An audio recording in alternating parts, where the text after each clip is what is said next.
1 2 3 let's go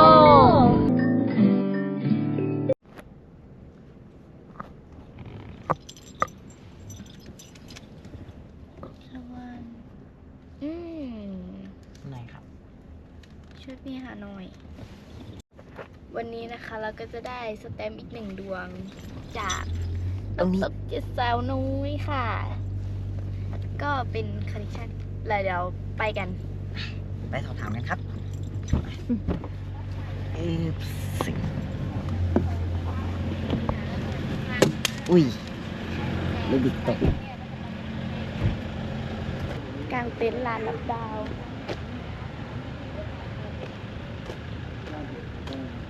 ขอโทษนะคะ ที่นี่สแตมป์ได้ใช่ไหมคะ ได้ครับ แล้วมีเสียค่าใช้จ่ายไหมคะ อ๋อไม่ต้องครับ แต่ไม่ฟรี หมายถึงมากางเต็นท์นะคะ เสียค่าใช้จ่ายอะไรไหมคะ มีเต้นมาเองไหม อะไรครับ มีมาเองค่ะ มาเองหมดเลยครับ ก็เสียค่าสถานที่คนละ30 อ๋อค่ะ ฮะนั่นแหละ65 66มันจะใกล้เคียงกันเลย อ๋อค่ะนี่ค่ะ เดี๋ยวเอาตังค์ ป้าละ เราต้องไปเอาตังค์ yes นี่ไงป้าเดินตามลงมาแล้ว แต่ร้อนนะครับไม่มีไฟให้นะครับ อ๋อค่ะ ร้อนครับ ร้อน ไม่มีการหนาวครับ อุตส่าห์เอาเสื้อแจ็คเก็ตมาแล้วก็ขายาวแล้วก็ โอ้ ผ้าห่ม ขอบคุณค่ะ ภาพอย่างนี้ นึกว่า ดู เหมือน กศ นึกว่าเหมือนที่แก่งกระจาน อ๋อไม่ ค่าใช้จ่ายแบบไหนคะ คนละ30 บาท ได้ ผู้ใหญ่ก็30 บาทคะ ครับน้องตรงมายังครับ ยังเลยค่ะเพิ่งมาถึง ขอบคุณค่ะ ขอบคุณมากค่ะ ว้าว แฮ่ลานนับดาวนะครับ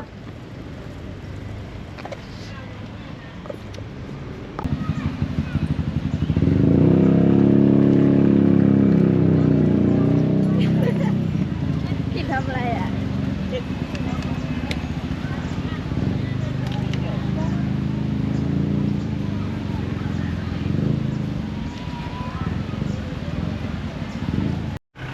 งั้นเดี๋ยวเรา2 คนจะไปหาอะไรกินกันก่อนนะคะเอ้ยไป บ๊ายบาย ไปดูกันครับ no อันนี้เป็นเหมือนร้านกาแฟ พึ่ง หิน ป้าเราเดินไปไหนแล้ว อ๋อ อยู่นู่น ใช่ ป้าหลอกลวงแล้วใช่ไหม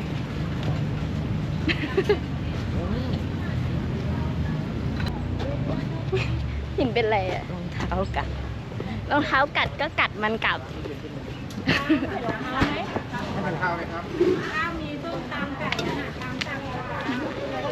มีร้านอาหารนะคะที่มาดูราคาอาหารได้ทางร้านจะมีจานช้อนส้อมกระติกตะกร้าแก้วอะไรให้ถือไว้ไก่ปลาย่างกัน ที่นี่มีทุกอย่าง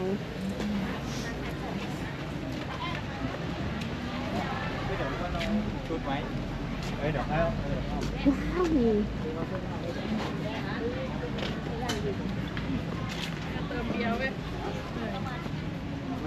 ห่วงยางด้วยอ่ะ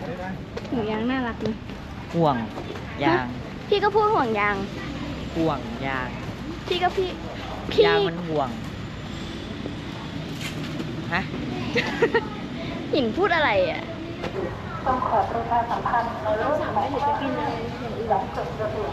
หนูยังไม่ค่อยหิวนะ กินนี่กินนี่นั่นเอากินไหม ได้ หินกินไอติมนะ โอ้ยนักเก็ตไก่ ไม่ได้ ไม่ได้มีซื้อแล้ว กินไม่มีน้ำแข็งใส ว้าว 50 บาท กินอะไรดี กินทุกอย่าง ไม่หมายถึงไอติมอะรสอะไรดี รถยนต์ รถจักรยานยนต์ รถจักรยาน รถสกูตเตอร์ ถ้วยเล็ก25ถ้วยใหญ่3 จานมันมีถ้วยเล็ก25กับ35 เอาช่วย25 25ได้5 ลูก เอา25พอ 25หรือว่าอะไรก็ทำ อะไรชิปอะไรอีก เอาแบบไหนคะ มีคาปูชิโน่ชาเขียวมัท อันนี้เร ฉะ นโบว์ แล้วก็รวมมิตร เรนโบว์ด้วยก็ได้ มะนาวส แล้วอะ ต ไร รอ อี เบ ก อรี่วานิลาดับเบิลช็อกแล้วก็เรนโบว์ สองอย่างนะอันไหนเยอะกว่ากัน อืม หินกินอะไรดีเรา หรือว่าน้ำเขียวไม่แดง พี่อยากกินรสที่มันสดชื่นสดชื่น รสที่มันสดชื่น ก็ต้องเป็นมะนาว เพราะ มะนานมะาว ว เป็นเชอร์เบต อืม สดชื่นแน่นอน ถ้างั้นหนูขอมะนาว1 ลูก ครับ แล้วก็ อันนี้คืออะไรคะ ได้ครับอันนี้รวมมิตรครับ อ๋อ รวมมิตรนี่เขาไม่รวมกับใครเลยนะคือเขาต้องกินคนเดียวเขาไม่รวมกับใครไม่อร่อย คนละเรื่องเลยอ่ะเด็ดจ้ะ ค่ะ มาด้วยกันนี่ งั้น รวมมิตรที่ไม่มีมิตรสหาย เดี๋ยวแป๊บหนึงเดี๋ยว อุ้ย ของพี่มันละลายอ่ะ อืมได้ครับ มะนาวอร่อยนะ ไหนอะของน้องก็เอาไปยังเมื่อไหร่ที่ไปแล้วอ้าวของลูกน่าจะ ไปหาที่นั่ง ใส่แล้วแกอันนี้ร้านนี้ลูก เรานั่งไหนกัน ร้านนี้น้องไม่ดีนะร้านนี้ลูก ร้านอาหารเรา ถ้านั่งร้านอาหารเราต้องสั่งอาหารแต่เรายังไม่หิวไงเราก็จะกิน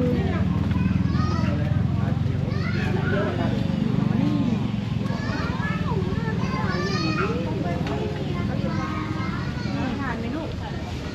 นะ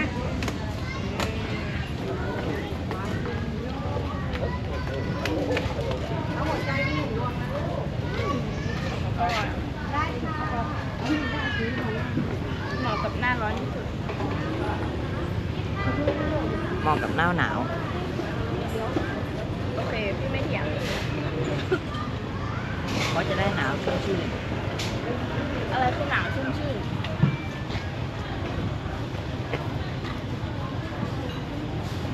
หนาวชื่นใจ ร้อนชื่นบาน ร้อนไม่ชื่นบานนะ เย็นชื่น เย็นชื่นใจ ไม่ได้ หนาวชื่นใจเลย อ้าวเหรอ หึเมื่อกี้หนาวอะไร พี่จำไม่ได้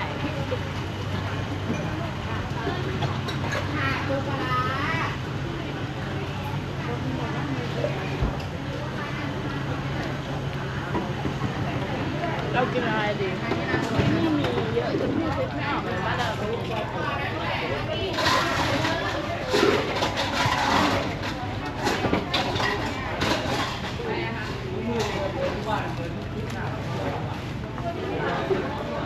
มันเป็นอะไรที่สั่งเราต้องสั่งอาหารนะ ไกล เขาปิดกี่โมง พี่ต เขา รง เป็น เขา บาง บอก ร้า ว่า นปิด6 ทุ่ม บางร้านปิดทุ่มหนึ่งบางร้านปิด แล้ว 6 โมง แต่ว่ามีคนไม่มีคนใช่ไหมเอาไงดีอะถ้าสั่งเลยตอนนี้กี่โมงไม่รู้ก็ถึงกี่โมงเนี่ย บ่าย3:45ครับ โอ้ยตั้งนานอ่ะกลัวเอามาแล้วมันจะเสียแต่ตอนนี้แดดมันร้อนมากเลยนะแต่คนยังเครียดอยู่นะ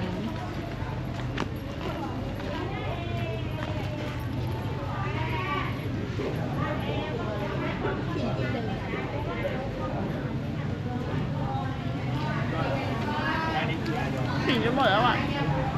งั้นเราไปเดินบนเดิน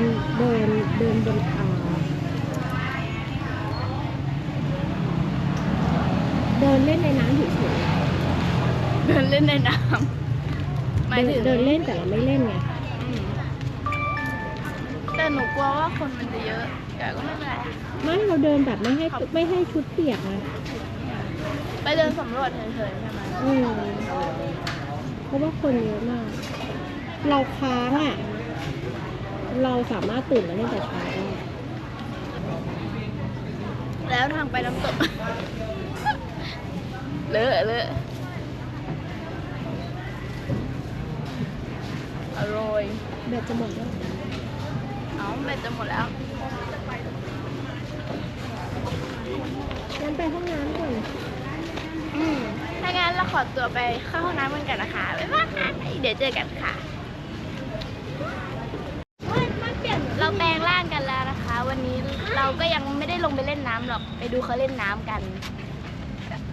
แปลงร่างเรียบร้อย ไปกัน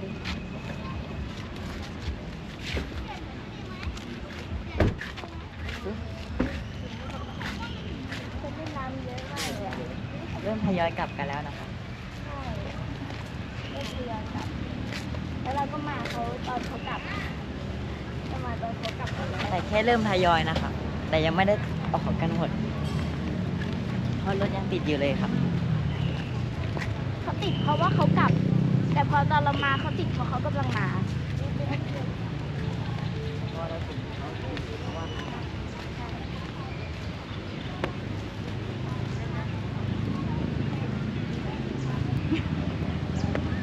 อันนี้คือ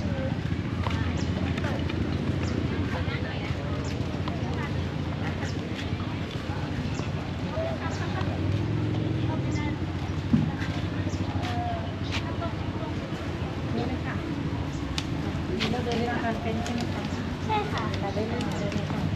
ได้ลงเลย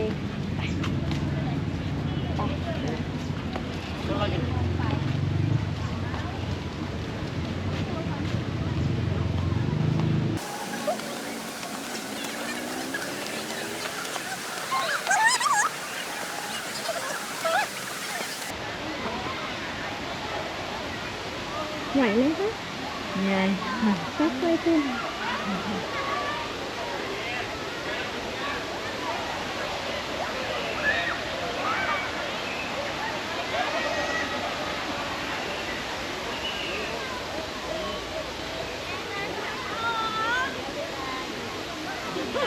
กว่าตากล้องจะลงมา ตากล้องทุลักทุเล แล้วหนูจะไปไหน มันมีโซนเดินไปตรงนี้ อ่ะไป อ๋อ เดินไปเลยเดี๋ยวก็ไป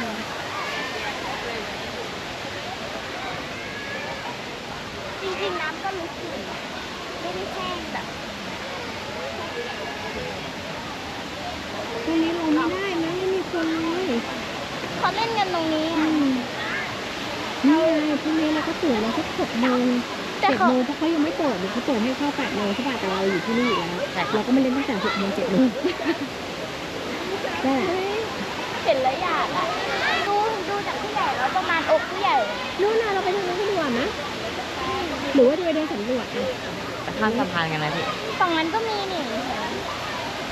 ฝั่งนู้น อ๋อ มันมีฝั่งทางไปของเราเนี่ย เดี๋ยวก็ตามอย่าเร็วสิลูก แล้วก็เดินช้า หน้ารุ่นข้าง ๆวนมาแล้วใช่ไหมหินเดินช้าๆตรงนั้นน้ำลึก เขาอาจจะนั่งเล่นอยู่หรือเปล่าเขาไม่ได้ยืน อันนี้เขาใช้ห่วงยางเลยครับ นั่งเลย เขานั่งอยู่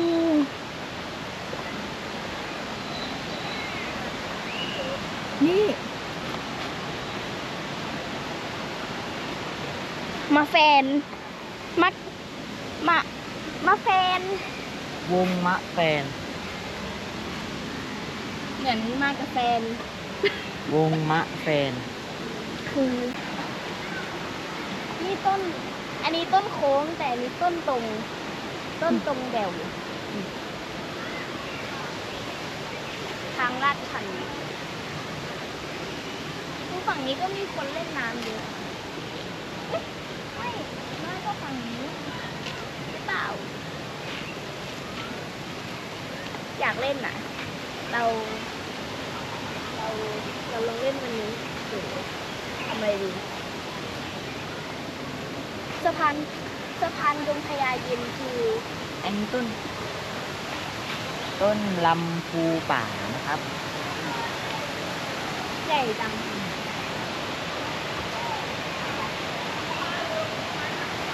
หมดแหม นี่สวยนะจะได้นั่งแช่นะบางที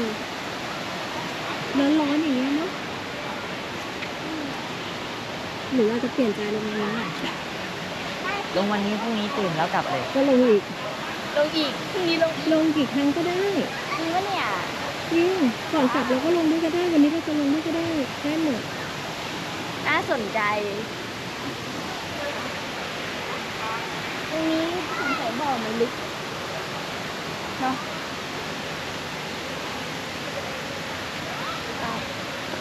ที่อยากเล่นอ่ะ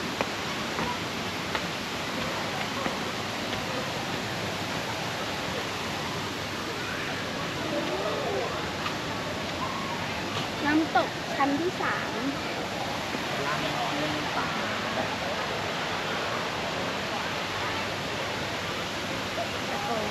ยุค2 เมตรก็แบบพอแตะๆใช่ไหมใช่แหละ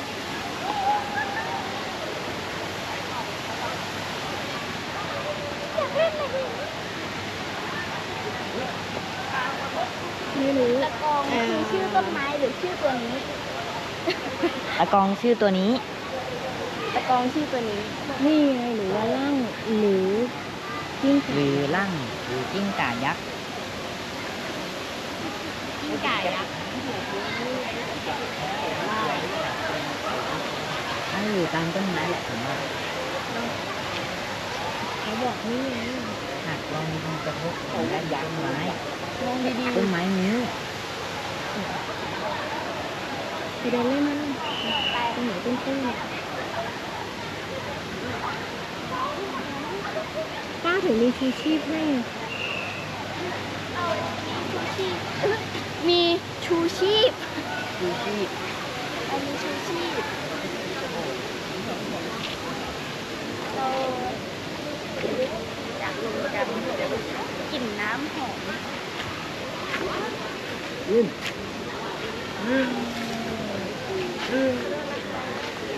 ให้ทุกเลย ใช่ไรเดียดเลยอ่ะจะไม่ให้ผมเดี๋ยวหรอก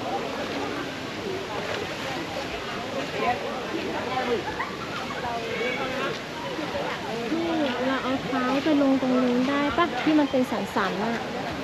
ได้แหละ ถ้าลื่นนี่ทำไงอะ ก็เล่นน้ำเลย ลื่นนี่คือเล่นเลยนะ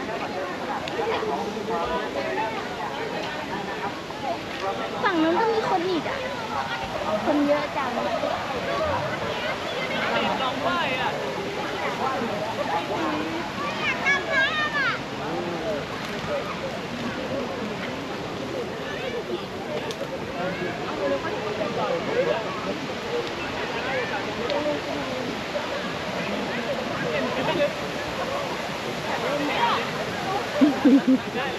ดู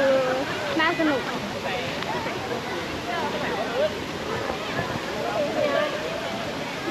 ราไป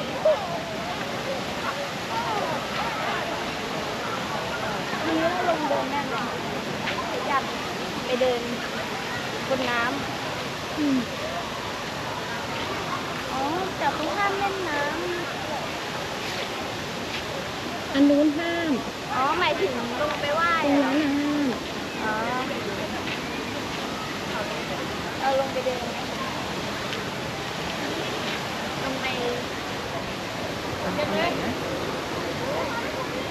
ลงได้ไหมได้แหละอยากลง เฮ้ยลึกไหมลึกไหมลึกไหมลึกยังจะไปลงอีก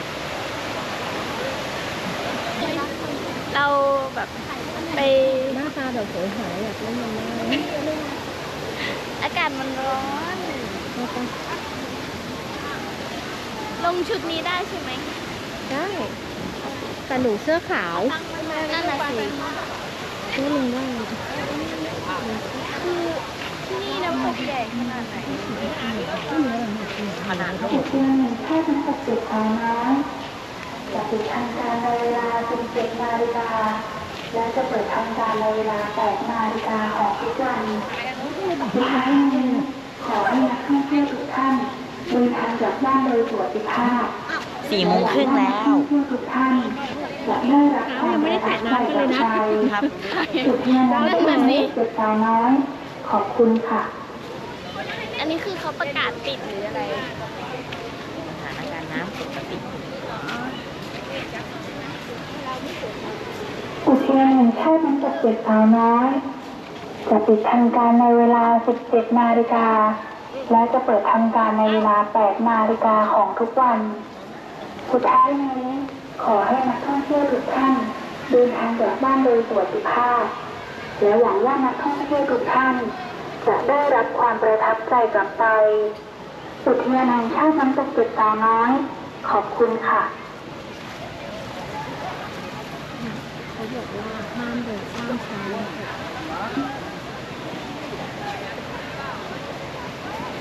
อุทยานแห่งชาติน้ำตกเจ็ดสาวน้อยจะปิดทำการในเวลา 17 นาฬิกาและจะเปิดทำการในเวลา 8 นาฬิกาของทุกวัน จะปิดแล้วนี่ สุดท้ายนี้ขอให้นักท่องเที่ยวทุกท่านเดินทางกลับบ้านโดยสวัสดิภาพ เขาปิด และหวังว่านักท่องเที่ยวทุกท่าน เรามีเวลา จะได้รับความประทับใจกลับไปอุทยานแห่งชาติน้ำตกเจ็ดสาวน้อยขอบคุณค่ะ ที่เขามีเชือกนั่นคือหมายถึงว่าเขาห้ามเกินเชือกใช่ปะ ใช่ ตรงเนี้ยก็คือลึก น่าจะเป็นหนูว่าตรงนี้น้ำมันขุ่น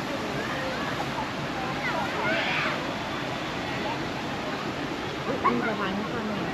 ง ไปดูนะ นะครับ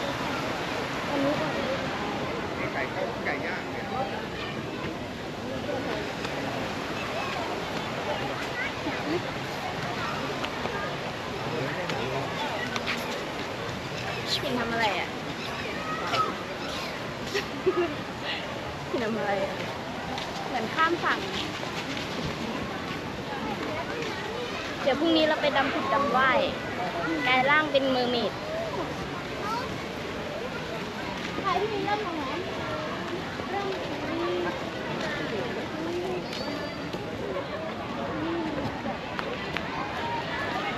ที่อยากลง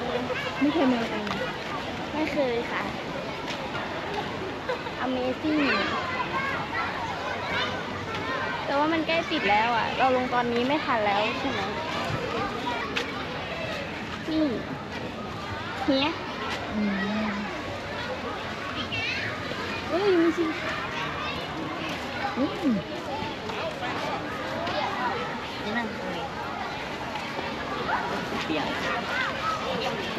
ไม่เป็นไร ไม่เปลี่ยนอ่ะไม่เป็นไรหรอกแข็งแรง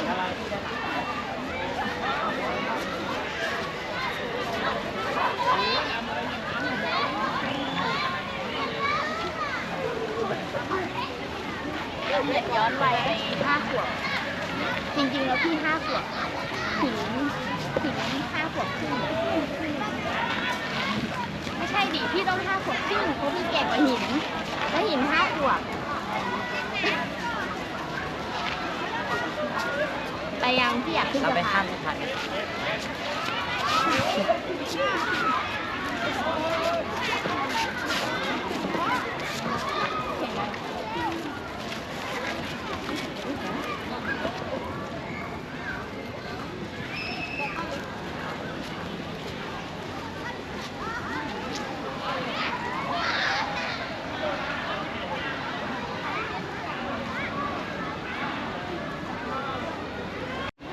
ก็ควรปฏิบัติ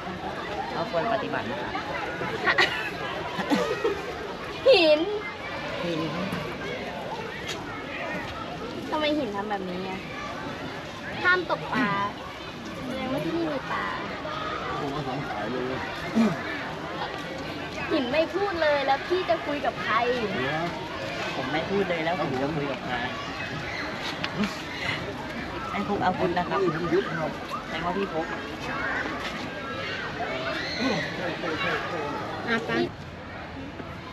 เดี๋ยวเราจะมาอ่านประวัติคร่าวๆกันนะ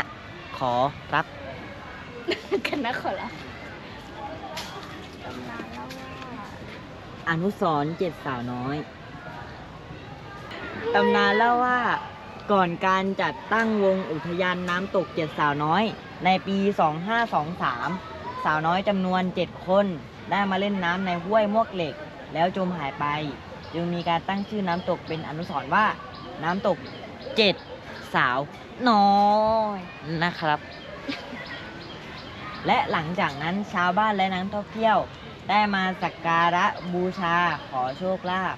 และคุ้มครองลูกหลานที่มาเล่นน้ำตกอยู่เป็นประจำในปี 2565 อุทยานแห่งชาติน้ำตกเจ็ดสาวน้อย ได้จัดทำรูปปั้นสาวน้อยทั้ง 7 นุ่มห่มผ้าสีต่างๆ กัน 7 สีสำหรับเป็นที่สักการะบูชาตามความเชื่ออย่างถาวรตลอดไป 2523 นี่มีใครเกิดบ้าง ป้าเกิด21 ตอนนั้นป้าก็อายุ3 ขวบ 2 ขวบ 2 ขวบนั่นแหละ โห ป้าสอง ประมาณกี่ปีอะ40 กว่าปีไหม ป้า46 47 เกือบ50 ปี ยายบัวค่ะยายบัวหนูมาว่า ขอให้ท่านคุ้มครอง เรามานอนแบบว่า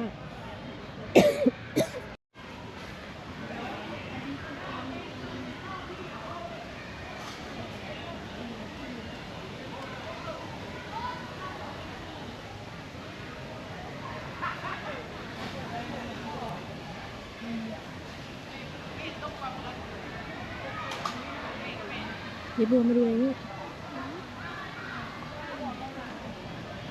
ศาลเจ้าพ่อบุญมี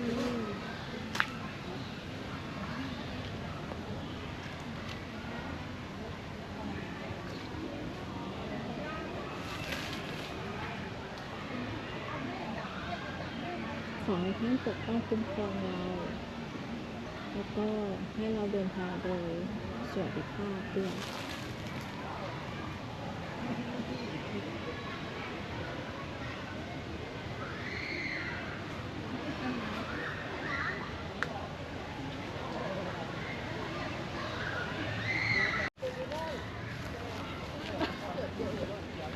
เราจะข้ามภาคกันใน 5 นาที เราจะไปภาค ใน5 วิ ได้เหรอ ตอนนี้เราอยู่ภาคกลางนะครับ แล้วเราจะไปจังหวัดอีสานกัน เขาเรียกเป็นภาค ภาคอีสานกัน ภาคอีสาน ไปกัน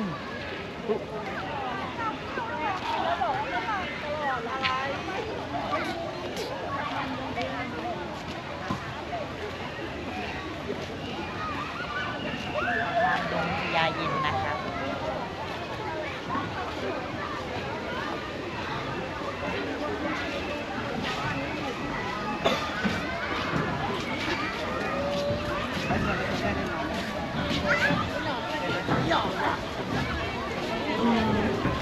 สีเขียว นี่เราอยู่ตรงนี้ อุทยานแห่งชาติน้ำตกเจ็ดสาวน้อยเราอยู่ตรงนี้นะครับอืม แล้วไหนเซเว่นที่เราดูเจอ เซเว่ อันนี้ยาก อันนี้ยากเลย ไม่เจอ อันนี้ยากเลย เคยไปอ่างเก็บน้ำมอกเหล็กมั้ง อ้าวทำไมมั้งอ่ะ เพราะผมพูดไป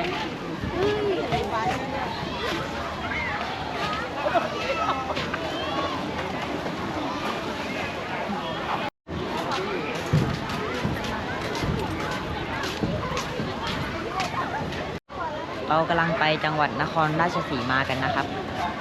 เพียงแค่เดินก็ถึงแล้ว พี่จะข้ามจังหวัด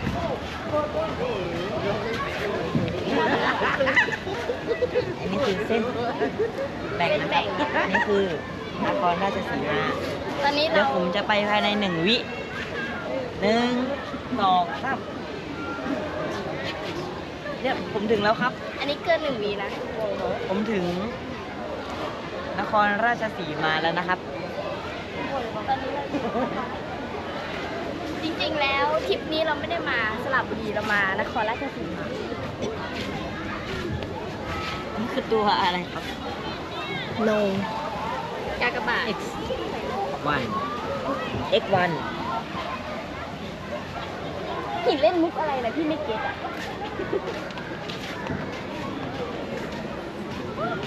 มันมีบันไดทางไปต่อด้วย เราไปกัน ไปเหรอ อันนี้คือ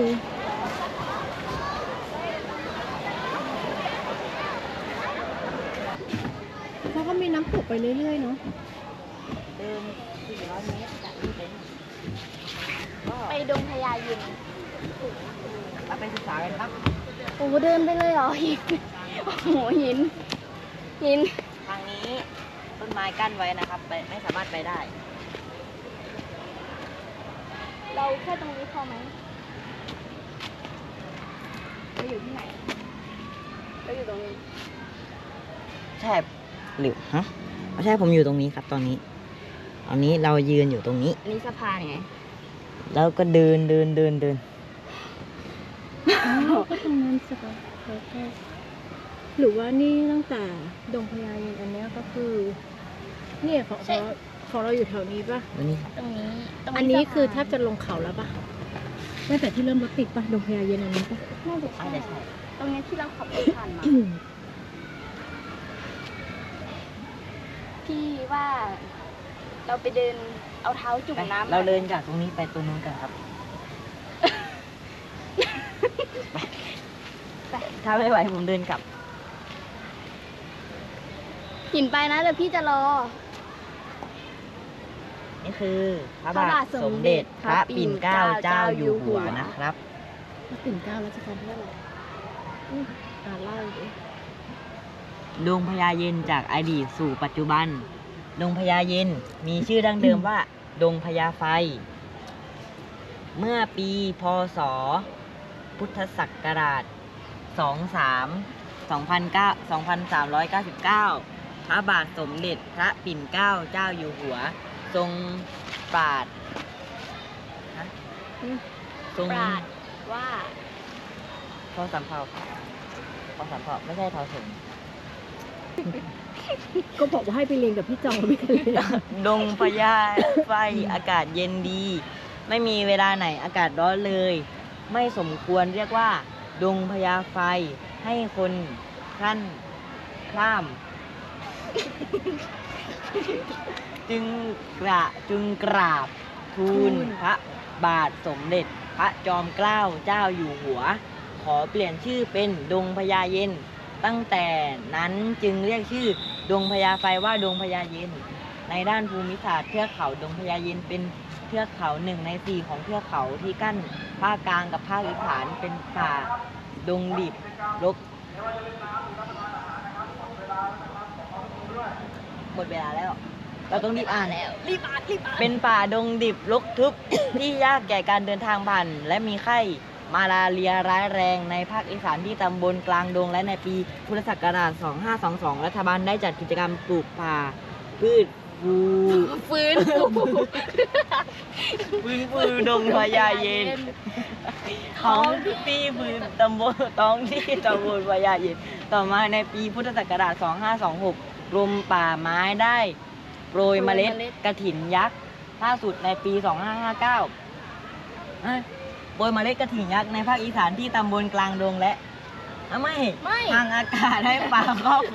ภูเขาที่รกร้างจากการแผ่วถางเพื่อปลูกไร่ ล่าสุดในปีพุทธศักราช 2559 รัฐบาลได้ดำเนินการกำหนดให้ป่าดงพญาเย็น และใกล้เคียงที่ยังหลงเหลือเนื้อที่ 26,238 ไร่ บริเวณรอยต่อระหว่างจังหวัดสระบุรีและจังหวัดนครราชสีมา เป็นอุทยานแห่งชาติน้ำตกเจ็ดสาวน้อย อุทยานแห่งชาติลำดับที่ 129 ของประเทศไทย ก็ยังดีนะ อ่านบทกันรู้เรื่อง กลับกันครับ น้ำตกปิดแล้วนะครับ ไป ต้องรีบกลับ พี่เริ่มหิวแล้วไอ้เห็น เรายังไม่ได้กางเต็นท์กันเลย ใช่ จริง ป้าก็ลืมปะ เรายังไม่ได้กางเต็นท์เดี๋ยว